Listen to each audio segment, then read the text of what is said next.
पिछले वीडियो में हम लोग स्ट्रिंग यूपीआर के बारे में हमने पढ़ा। ये स्ट्रिंग का फंक्शन था जो कि लोअर केस या अपर केस कैरेक्टर्स को या उसके मिक्सचर्स को अपर केस में कन्वर्ट करके हमें आउटपुट पे डिस्प्ले करता है। अब हम लोग strchr फंक्शन के बारे में पढ़ेंगे। आइए देखते हैं।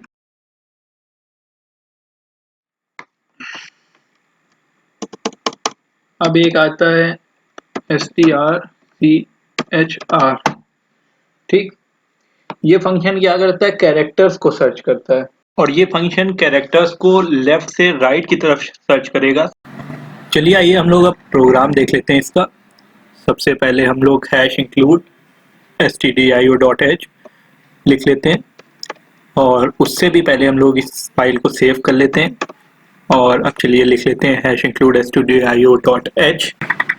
#include stdio.h के बाद #include string.h भी लिखेंगे।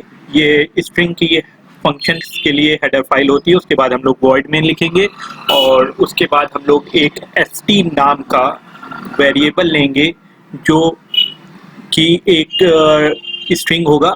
और जैसा कि आप लोग जानते हैं कि string is a collection of characters, so array of characters को हम लोग स्ट्रिंग कहते हैं। तो वो हमने कैरेक्टर डेटा टाइप होगा और उसकी साइज हमने 20 दी है और उसको असाइन क्या किया है, ashraf@gmail.com हमने असाइन कर दिया। उसके बाद हमने printf स्टेटमेंट लिया और उसमें स्ट्रिंग %s जोड़ा। उसमें हमने अपना फंक्शन जो था strchr को लिया और उसके अंदर पैरामीटर पास किया है हमने। लेकिन उससे पहले हम लोग एक और कैरेक्टर, जिस कैरेक्टर को हमको सर्च करना है इस पूरी स्ट्रिंग में, ashraf@gmail.com वाली स्ट्रिंग में हमको जो कैरेक्टर को सर्च करना है वो कैरेक्टर है, यहाँ पर हमने दे दिया @ और उस @ सिंबल को हमने डाल दिया ch के अंदर। और उसके बाद strchr के अंदर दो पैरामीटर्स देंगे, एक वो स्ट्रिंग जिसमें हमें सर्च करना है और एक ch देंगे जिसके अंदर हमने वो कैरेक्टर डाला है जो सर्च करना है हमें।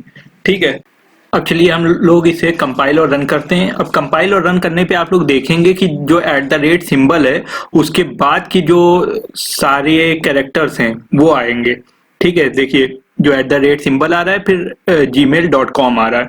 तो इससे पता चलता है हमें कि ये जो strchr फंक्शन है, ये strchr जो फंक्शन है, स्ट्रिंग फंक्शन है, वो दो पैरामीटर्स एक्सेप्ट करता है। और इसमें पहला पैरामीटर जैसे कि यहाँ पर हमने दिया है st, जिसमें हमने एक स्ट्रिंग पास की है, और दूसरा पैरामीटर ch दिया है जिसमें एक हमने कैरेक्टर पास किया। और जो कैरेक्टर होगा वो कैरेक्टर से लेके, मतलब कैरेक्टर इंक्लूड करके लेफ्ट साइड तक जितने भी कैरेक्टर होंगे वो आउटपुट स्क्रीन पे प्रिंट होंगे।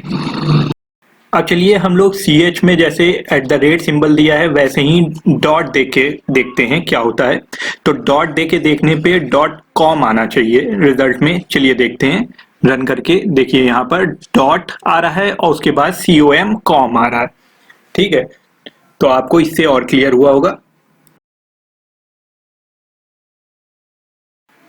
चलिए अब हम लोग अशरफ के पीछे वाले सभी रेस करके XYZ लिख लिया हमने और यहाँ पर जो कैरेक्टर है उसमें X डाल दिया हमने। अब देखते हैं कि क्या आ रहा है प्रिंट होके। क्या यहाँ पर खाली XYZ आएगा या XYZ आएगा।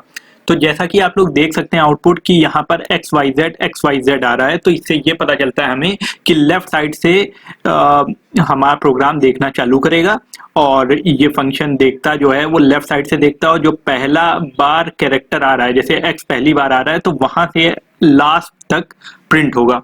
ठीक है, लेफ्ट साइड से देखेगा और देखा X यहाँ पर आया, ये X आया यहाँ पर। ठीक है, X ये आया और यहाँ पर से प्रिंटिंग करानी चालू कर दी। आई होप कि आपको ये स्ट्रिंग फंक्शन बहुत अच्छे से समझ में आया होगा। अगर आपने हमारा ये चैनल अभी तक सब्सक्राइब नहीं किया तो हमारे चैनल को सब्सक्राइब करें और बेल आइकन दबाना ना भूलें ताकि आपको अपकमिंग वीडियोस की नोटिफिकेशंस मिलती रहे।